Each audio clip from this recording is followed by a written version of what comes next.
Students, तो आज की वीडियो में हम बात करने जा रहे हैं चैप्टर 4 की। जो चैप्टर 4 है वो हमारे डिटर्मिनेंट्स है। आज हम डिटर्मिनेंट्स क्या होता है इसके बारे में पढ़ेंगे, पर इससे पहले आपको जो चैप्टर 3 मैट्रिसेस है वो चैप्टर अच्छे से पढ़ना पड़ेगा, क्योंकि वो चैप्टर जो है वो इस चैप्टर से दोनों ही चैप्टर जो है वो आपस में क्या है, लिंक्ड है।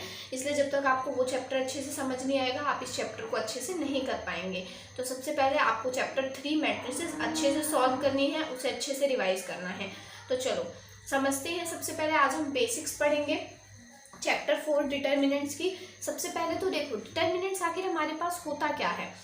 डिटर्मिनेंट्स कुछ नहीं होता। देखो डिटर्मिनेंट्स मेनली जो आपके पास कोई भी मैट्रिसेस, जैसे हमने लेट कर लिया कि आपको कोई मैट्रिसेस गिवन है ए मैट्रिसेस, ठीक है। उस ए मैट्रिसेस में कुछ एलिमेंट होंगे, कुछ भी हो सकते हैं। तो इन एलिमेंट्स की मतलब इस पूरे जो इसकी वैल्यू आएगी ना, इस पूरे डिटर्मिनेंट, इस पूरे मैट्रिसेस की, उसे ही हम क्या नाम देंगे, डिटर्मिनेंट नाम देंगे। इस पूरी मैट्रिसेस की जो वैल्यू आएगी, ठीक है, उसे हम क्या नाम देते हैं कि वो आपका क्या है, इसका डिटर्मिनेंट है। किसका? ए का डिटर्मिनेंट। अब देखो डिटर्मिनेंट निकालने के लिए आपके पास सबसे पहली और मोस्ट इम्पॉर्टेंट कंडीशन क्या है कि जो भी आपकी मैट्रिसेस गिवन होनी चाहिए वो कैसी होनी चाहिए, स्क्वायर मैट्रिक्स में होनी चाहिए। कैसी होनी चाहिए? यानी ए ऑलवेज बी, मान लो कोई मैट्रिसेस है, a always be square matrices. आप हमेशा सिर्फ स्क्वायर मैट्रिक्स वाली ही जो मैट्रिसेस गिवन है उसी का आप डिटरमिनेंट निकाल सकते हैं। बाकी किसी भी कोई और मैट्रिसेस आपको गिवन है तो आप उसका डिटरमिनेंट फाइंड आउट नहीं कर सकते। स्क्वायर मैट्रिसेस क्या होती थी? जिसमें हमारा रो और कॉलम जो है वो सेम होता था।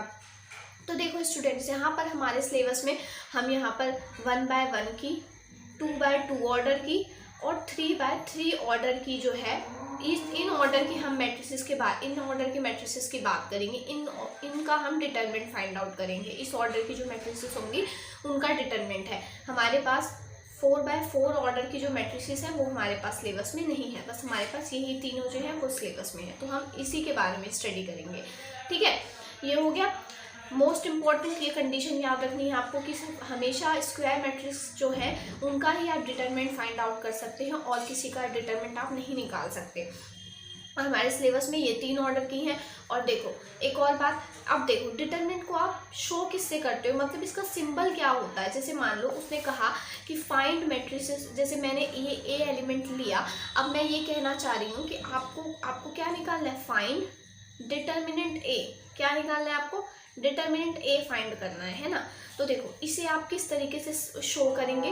अगर आपको डिटरमिनेंट निकालना है तो इसका सिंबल ऐसे होता है, मॉड्यूलस लगाते हैं हम, पर मॉड्यूलस जैसा नहीं है, ये मॉड्यूलस से डिफरेंस होता है, ठीक है। इस तरीके का मतलब मॉड्यूलस जैसा ही सिंबल होता है। इसे हम क्या नाम देते हैं, इसे हम डिटरमिनेंट ऑफ ए बोलेंगे, ठीक है। ये होता है इसका डिटरमिनेंट का सिंबल। या फिर आप इसे ऐसे भी लिख सकते हैं, डिटरमिनेंट ए, ये भी आपका यही होगा। या फिर आप इसे डेल्टा जो है ट्रायंगल का सिंबल। तो देखो स्टूडेंट, यहाँ से हम ये 3 सिंबल यूज करते हैं किसके लिए, डिटरमिनेंट के लिए। या तो ये डिटरमिनेंट, या तो फिर ये ए के आगे क्या लगा दो, मॉड्यूलस जैसा सिंबल, ये भी होता है, और डिटरमिनेंट ऑफ ए लिख दो, या फिर डेल्टा। ये तीनों किसके सिंबल होंगे, डिटरमिनेंट ऑफ ए निकालने के। ये डिटरमिनेंट का सिंबल है, ठीक है। उसके बाद देखो अब हम स्टार्ट करेंगे। सबसे पहले ना हम अब ऑर्डर 1 बाय 1 की देखते हैं कि ऑर्डर 1 बाय 1 की डिटरमिनेंट कैसे निकालते हैं। जैसे कि अब मैंने यहाँ पर लिखा कि डिटरमिनेंट ऑफ, हम किसके डिटरमिनेंट निकालने जा रहे हैं, ऑर्डर 1 बाय 1 की, डिटरमिनेंट ऑफ ऑर्डर 1 बाय 1, ठीक है। हम सबसे पहले आज ऑर्डर 1 बाय 1 की पहले निकालते हैं, ठीक है। उसका डिटरमिनेंट हम कैसे निकालते हैं, तो देखो ऑर्डर 1 बाय 1 होना चाहिए, यानी कि जैसे मैंने कोई भी मैट्रिसेस ए ले ली है ना, 1 बाय 1 का मतलब उसका रो भी 1 है और उसका कॉलम भी क्या होना चाहिए, 1 होना चाहिए। तो जैसे मैंने यहाँ पर ले लिया 2, ये हो गई ना 1 बाय 1, एक ही रो एक ही कॉलम, ठीक है, हो गया। ये हमारे पास कंडीशन थी, 1 बाय 1 की हमने ले ली, और ये हमारा क्या हो गया, ए। अब उसने बोला कि इसका डिटरमिनेंट निकालो, यानी इस ए का डिटरमिनेंट निकालो। तो हम निकालते हैं, देखो डिटरमिनेंट ऑफ ए, हमेशा ऑर्डर अगर 1 बाय 1 है तो जो डिटरमिनेंट ए है वो इस एलिमेंट के ही बराबर हो जाता है। यानी ये जो भी एलिमेंट, एक ही तो एलिमेंट गिवन है तो इसी एलिमेंट के बराबर होता है। यानी डिटरमिनेंट ऑफ ए आपका कितना आ जाएगा, 2 आ जाएगा। ये सिर्फ किसके लिए है स्टूडेंट्स, 1 बाय 1 मैट्रिसेस के लिए, बाकी में नहीं अप्लाई करना, सिर्फ 1 बाय 1 में। 1 बाय 1 में जो गिवन होता है, जैसे मान लो इस वाले को मैं एक मतलब जनरल सा एग्जांपल जैसे लूँ कि डिटरमिनेंट ए जो है वो किसके इक्वल है, ए। अब ये ए की जगह कोई भी वैल्यू हो सकती है, कुछ भी वैल्यू दे सकता है वो, ठीक है। तो यहाँ से आपका इसका डिटरमिनेंट क्या आ जाएगा, ए के इक्वल आएगा। ये किसके लिए है, ऑर्डर 1 बाय 1 के लिए। अब देखो, अब हम किसके लिए निकालने जा रहे हैं, अब हम निकालते हैं डिटरमिनेंट ऑफ ऑर्डर 2 बाय 2 के लिए।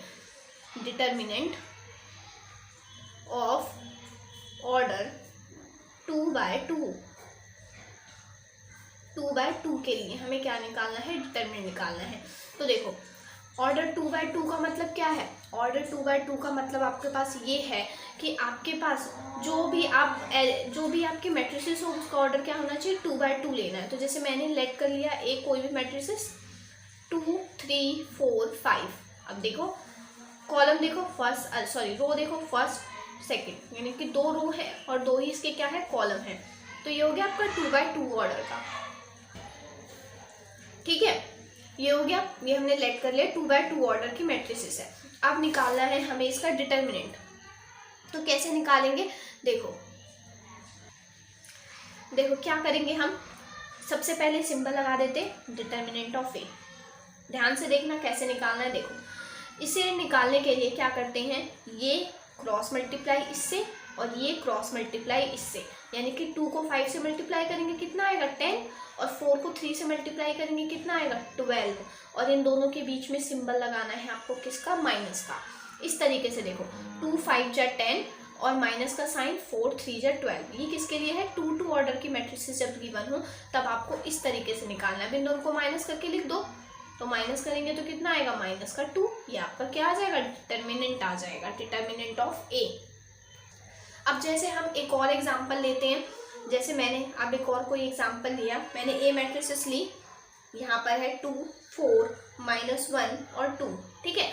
अब उसने बोला कि इसका क्या निकालो, डिटरमिनेंट। तो कैसे निकालेंगे, ए का डिटरमिनेंट इज इक्वल्स टू में मैंने कैसे सिखाया, ये क्रॉस ये मल्टीप्लाई में ये क्रॉस ये और फिर दोनों के बीच में माइनस का साइन। तो 2 2 जा क्या हो जाएगा स्टूडेंट्स 4, और 4 1 जा, यहाँ मैंने क्या बोला माइनस का साइन, 4 1 जा 4 होगा, और ये क्या है -4, यानी कि 4 1 जा -4 है ना। 4 1 साइन जो है वो साथ लेकर चल रहा है इसमें, माइनस का 4। अब इसे यहाँ पर ऐड कर देंगे माइनस माइनस प्लस 4 4 क्या हो जाएगा 8, यानी कि डिटरमिनेंट यहाँ पर डिटरमिनेंट ए की वैल्यू आपकी कितनी आ गई, 8 आ गई, ठीक है। ये हुआ ऑर्डर 2 बाय 2 मैट्रिसेस को निकालने के का डिटरमिनेंट निकालने का मेथड, ठीक है। अब आते हैं हम 3 बाय 3 ऑर्डर की मैट्रिसेस को, उसका और डिटरमिनेंट हम कैसे फाइंड आउट करेंगे। देखो, तो यहाँ पर हम लिखते हैं determinant of order 3 by 3 matrices, 3 by 3, ठीक है। अब हमें क्या करना है, 3 बाय 3 यानी कि हमारे पास जो भी मैट्रिसेस हो वो कैसी होनी चाहिए, 3 बाय 3 ऑर्डर की हमने लेनी है ना। तो देखो इसको ध्यान से समझना, ये एक तो बहुत ही मोस्ट इम्पॉर्टेंट है और बहुत मतलब थोड़ा सा अलग है, इन दोनों से थोड़ा सा अलग है।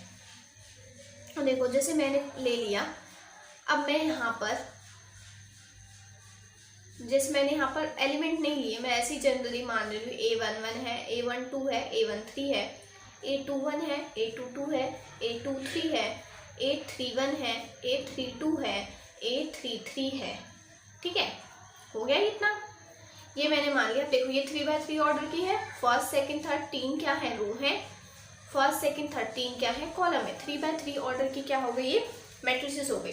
तो देखो इसके बाद अब इसका कैसे निकालेंगे, इसमें ना स्टूडेंट जैसे कि इसमें आप किसी को भी एक्सपेंड कर सकते हैं, इसमें आपको एक्सपेंड करके निकालना होता है। एक्सपेंड कैसे करना है, जैसे कि आप या तो रो को या तो किसी भी रो को एक्सपेंड करो, या फिर आप किसी भी कॉलम को एक्सपेंड करो, किसी को भी एक्सपेंड करो, मतलब एक बार में आपको कोई भी एक चीज़ एक्सपेंड करनी है। जैसे कि मैं आपको समझाती हूँ, जैसे मैंने क्या बोला, एक्सपेंडिंग रो R1 को एक्सपेंड करते हैं, है ना, एक्सपेंडिंग R1। मैं आपको समझा रही हूँ कि एक्सपेंड करने का मतलब क्या है, एक्सपेंडिंग R1। मैंने क्या बोला कि R1 को क्या करना है, आपको एक्सपेंड करना है। तो देखो किस तरीके से करेंगे हम, यहाँ से देखो R1 में जो आपका एलिमेंट है ना A11, उसे हम इसी तरीके से लिख देंगे, जैसे हमने लिख दिया A11, ठीक है, ये हमने A11 लिख दिया। अब इसके बाद यहाँ पर आपको क्या लगाना है, डिटर्मिनेंट का सिंबल। ठीक है, डिटर्मिनेंट का सिंबल लगा दिया। अब जो आपका A11 है उस वाली रो को और उस वाले कॉलम को आपको हाइड कर लेना है। जैसे कि A11 ये वाली रो ये है और ये इसका कॉलम ये है, तो उसे हाइड कर लिया, और इसका रो ये है उसे हाइड कर लिया। अब आपके पास बचा कितना, इतना बच रहा है ना। जब हम इसे हाइड कर ले रहे हैं तो हमारे पास सिर्फ इतना बच रहा है ना। तो इस चीज़ को आपको इस डिटर्मिनेंट में लिख देना है। जैसे कि A22 A23 जिस तरीके से बच रहा है बिल्कुल उसी तरीके से लिखना है, कुछ भी इधर उधर नहीं करना है। A33, ठीक है। अब देखो माइनस का साइन लगाएंगे और अब A12 की बारी। A12 के पास आते तो हमेशा क्या लगता है, यहाँ पर माइनस का साइन। यहाँ पर क्या लिखा हमने, A12। फिर से अगेन वही डिटरमिनेंट का साइन और फिर से यही प्रोसेस सेम हमें रिपीट करना है। अब A12 जिस वाली रो में है उसे हाइड कर लेंगे आप, इस वाली रो में है तो इसे आप हाइड कर लो इस तरीके से, ठीक है। और कॉलम कौन सा है, ये वाला, तो इसे हाइड कर ले। तो बचा कौन सा, ये हाइड है। 1 2 3 4, ये 4 बचे हैं एलिमेंट। इन चारों एलिमेंट को हम लिख देंगे। कौन कौन से बचा था, ये वाला A21, यहाँ पर बचा है A31, यहाँ पर बचा है A23, यहाँ पर क्या बचा है A33, ठीक है। ये हो गया। अब देखो इसी तरीके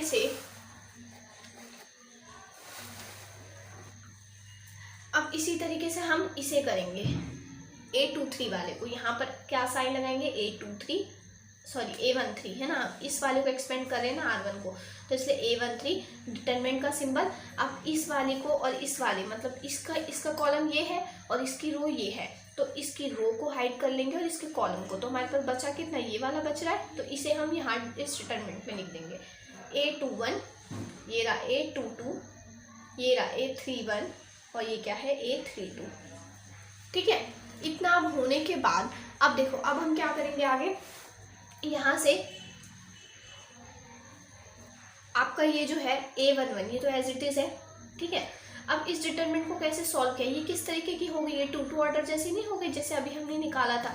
तो इसे भी सॉल्व करने के लिए हम 2 टू ऑर्डर में जैसे सॉल्व करते हैं वैसे ही इसे करेंगे। तो मल्टीप्लाई करेंगे, तो देखो मल्टीप्लाई करो, इसको इसके साथ माइनस का साइन लगाकर इसको इसके साथ, ऐसे ही करते हैं हम 2 टू ऑर्डर में। तो ये आएगा A22 A33 A22 A33 और फिर माइनस का साइन A32 A23 A32 ठीक है, ब्रैकेट में। अब इसकी बारी आती है माइनस में A12, ब्रैकेट लगा दो, इसको इसके साथ और इसको इसके साथ। तो A21 A33 माइनस का साइन A31 A23, ठीक है। ऐसे इसमें करेंगे तो प्लस में यहाँ पर A13 चल रहा है हमारा, है ना। और उसके बाद यहाँ पर देखो ब्रैकेट का साइन, यहाँ पर क्या हो जाएगा, इसको इससे मल्टीप्लाई और इसको इससे। तो A21 A32 माइनस का साइन A22 A31 डॉट में A31, ठीक है। यही होगा ना हमारे पास, ये आ गया। अब देखो इस पूरे को आप सॉल्व कर लेंगे, वो आपका क्या आ जाएगा, आंसर आ जाएगा। अब मैं आपको क्या बताना चाह रही थी, तो देखो एक्सपेंड करने का मतलब तो इस तरीके से आपको एक्सपेंड करना है कि सबसे पहले A11 को एज इट इज लिख देना है, उसके बाद A11 वाली रो और A11 वाले कॉलम को आपको हाइड कर लेना है और जो बच रहा है उसे आपको मैट्रिसेस में लिख देना है। ऐसे ही आपको A12 के साथ, ऐसे ही आपको A13 के साथ, और A12 के साथ क्या आएगा, माइनस का साइन, ठीक है। ये हो गया। अब देखो यही आपका, ये जो वैल्यू आपको ये सॉल्व करने पर आएगी, यही आपका क्या हो जाएगा, डिटरमिनेंट आ जाएगा, ठीक है, डिटरमिनेंट ऑफ A। तो ये हो गया 3/3 ऑर्डर की। अब देखो मैंने एक्सपेंड किया है किसको, R1 को। ज़रूरी नहीं है कि आप हर क्वेश्चन में R1 को ही एक्सपेंड करें, आप किसी भी रो को, किसी भी कॉलम को एक्सपेंड कर सकते हैं और हमेशा आपका आंसर जो है वो सेम आएगा। यानी कि मैंने अगर R1 को एक्सपेंड किया है तो मेरा आंसर अगर ये आ रहा है, तो अगर मैं R2 को एक्सपेंड करूँ या R3 को एक्सपेंड करूँ या फिर किसी कॉलम को भी एक्सपेंड करूँ, तब भी मेरा आंसर जो है वो सेम आएगा। इतना ही आएगा, जितना ये आ रहा है ना इतना ही आएगा, कभी भी चेंज नहीं होगा। तो किसी भी रो या किसी भी एक कॉलम को आपको एक्सपेंड कर देना है इस तरीके से जैसे मैंने सिखाया आपको, और एक्सपेंड करते ही वो आपका क्या हो जाएगा, वही आपकी क्या हो जाएगी, डिटरमिनेंट ऑफ A हो जाएगा, ठीक है। ये तरीका होता है हमारा किसका, 3/3 ऑर्डर ऑफ मैट्रिसेस को फाइंड आउट करने का। तो देखो एक एग्जाम्पल लेकर भी मैं आपको समझा देती हूँ ताकि आपको अच्छे से समझ आ जाए। तो देखो आगे, तो देखो जैसे मैंने कोई भी ले लिया, A मान लिया, A मैट्रिसेस है और डिटरमिनेंट निकालना है, 1 है 2 है 4 है -1 है, 3 है, 0 है, 4 1 0, ये मैंने मान लिया। कोई भी मैट्रिसेस एक तरह से ले ली। अब इसको क्या निकालना है, आपको डिटरमिनेंट फाइंड आउट करना है। 3/3 ऑर्डर की है, तो देखो कैसे निकालेंगे हम। निकालने के लिए सबसे पहले हम क्या करें, कोई भी आप क्या कर लो, एक्सपेंड कर लो, या तो आप कोई कॉलम कर लो या तो आप कोई रो कर लो, ठीक है। तो देखो मैंने आपको अभी रो से बताया, मैं भी आपको कोई भी कॉलम लेकर बताती हूँ, जैसे मान लो। और हाँ, एक और मैं ना आपको एक ट्रिक बताती हूँ कि आप ना मोस्टली उस वाली रो या कॉलम को एक्सपेंड करना जिसमें आपकी ज़्यादा से ज़्यादा ज़ीरो बन रही हो। तो देखो चेक करो, पहली रो है, इसमें ज़्यादा ज़ीरो नहीं है, इसमें भी नहीं है और इसमें भी नहीं है। कॉलम वाइज चेक करो, इसमें भी नहीं है, इसमें भी ज़्यादा ज़ीरो नहीं है। कॉलम C3, ये वाला कॉलम देख रहे हैं आप, इस वाले कॉलम में आपकी क्या बन रही है, 0 2 बार बन रही है ना। तो आप उसी वाली मोस्टली जो उस वाली चीज़ को जो है आप एक्सपेंड करें ज़्यादा से ज़्यादा, जो जिसमें ज़्यादा से ज़्यादा आपको क्या मिल रही है, 0 मिल रही हैं। मैं आपको बताती हूँ क्यों करना है ऐसा, ठीक है, अभी आपको पता चल जाएगा। देखो तो मैंने क्या लिया, मैं इस बार एक्सपेंड कर रही हूँ किसे, C3 को। तो यहाँ पर मैंने लिख दिया एक्सपेंडिंग C3, ठीक है, एक्सपेंडिंग C3। तो जब मैंने ये लिया, अब देखो सबसे पहले मैंने क्या बताया आपको, सबसे पहले क्या लेना है, C3 का सबसे पहला एलिमेंट, यानी क्या है ये 4 ले लिया हमने। अब हमें क्या लगाना है, डिटर्मिनेंट का साइन। तो हमने डिटर्मिनेंट का साइन लगा दिया। अब 4 जो है वो जिस भी रो में है और जिस भी कॉलम में है उसे आपको क्या कर लेना है, हाइड कर लेना है। तो देखो हाइड किया मैंने, ये वाला है कॉलम और ये वाला है इसका रो। तो बचे क्या, ये चारों एलिमेंट लिख देते हैं, -1 3 4 और 1, ठीक है। अब देखो, अब नेक्स्ट ये है 0, मैंने क्या बताया, यहाँ माइनस का साइन और फिर 0। अब इस वाली ही कॉलम को, सॉरी इस वाली ही रो को और इस वाले कॉलम को हाइड कर लो। तो मैंने इस वाले को हाइड किया और इसकी जो कॉलम है उसे हाइड किया। तो एलिमेंट क्या बचे, 1 2 4 और 1, 1 2 4 और 1, ठीक है। अब देखो, अब ऐसे ही इस वाले में करेंगे तो प्लस में 0, ठीक है। अब इस वाली ही रो को, इस वाले कॉलम को और इसकी वाली रो को हम हाइड कर लेंगे। तो ये रही इसकी कॉलम और ये रहा इसका रो। तो ये 4 एलिमेंट बचे, तो लिख देंगे 1 2 -1 और 3, ये आ गया। अब देखो, अब सॉल्व करते हैं। तो यहाँ से देखो ये तो 4 है, अब इसे जैसे 2/2 ऑर्डर के मैट्रिसेस को करते हैं वैसे ही कर देंगे। तो ब्रैकेट का साइन लगा देंगे, इसको मल्टीप्लाई इससे, इसको मल्टीप्लाई इससे। -1 को 1 से करेंगे तो माइनस का 1, 4 3 जा 12, माइनस का यहाँ 12, क्योंकि माइनस लगता है ना यहाँ इन दोनों के बीच में, तो वो वाला माइनस और 4 3 जा 12। अब यहाँ देखो 0 और यहाँ पर इसको इससे, इसको इससे, 1 1 जा 1, 4 2 जा 8, प्लस में 0, 3 1 जा, इसको इससे तो 3 1 जा 3 और इसको इससे, 2 1 जा 2, माइनस पहले से ही रहता है यहाँ पर और माइनस का 2, ठीक है। अब देखो स्टूडेंट्स, यहाँ पर ये 4 है, 12 और 1 कितने होते हैं, 13, तो ये तो माइनस का 13 आ गया, ठीक है। अब यहाँ पर इसे सॉल्व करेंगे और इस 0 से मल्टीप्लाई करेंगे तो भी आपको क्या मिलेगा, 0 मिलेगी। यहाँ पर भी देखो, अगर आप इसको इससे इस पूरे ब्रैकेट को सॉल्व करेंगे और इस ब्रैकेट को इस 0 से मल्टीप्लाई करेंगे तो 0 से तो कोई भी डिजिट मल्टीप्लाई होकर क्या देती है, 0 देती है। तो अगेन यहाँ पर क्या आ गया, 0।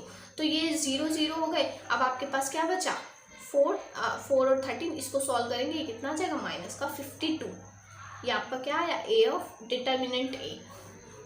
तो मैंने क्यों बोला कि आपको उस कॉलम या उस रो को ज़्यादातर एक्सपेंड करना है जिसमें ज़्यादा से ज़्यादा 0 है। सिर्फ आपको ये इसलिए करना है ताकि आपकी कैलकुलेशन जो है वो बहुत इजी हो सके, क्योंकि देख रहे हो जैसे ही यहाँ पर ये 0 थी, ये तो यहीं पे ख़त्म हो जाता है। आप कैलकुलेशन सिर्फ इसमें करनी पड़ी ना, तो कैलकुलेशन ईजी हो सके इसलिए आप मोस्टली कोशिश करें कि आप उसी कॉलम या रो को एक्सपेंड करें जिसमें आपकी ज़्यादा से ज़्यादा 0 है, ठीक है। तो ये हो गया, आज हमने ये 3/3 ऑर्डर ऑफ मैट्रिसेस के डिटर्मिनेंट जो है वो भी निकालना सीख लिया। नेक्स्ट वीडियो में हम एक्सरसाइज के क्वेश्चन जो है वो सॉल्व करेंगे। आई होप जो भी मैंने ये बेसिक कंसेप्ट आपको समझाया वो अच्छे से समझ आ गए होंगे, और अगर आपको कोई भी डाउट है कहीं भी तो आप मुझसे कमेंट बॉक्स में पूछ सकते हैं। Thanks for watching.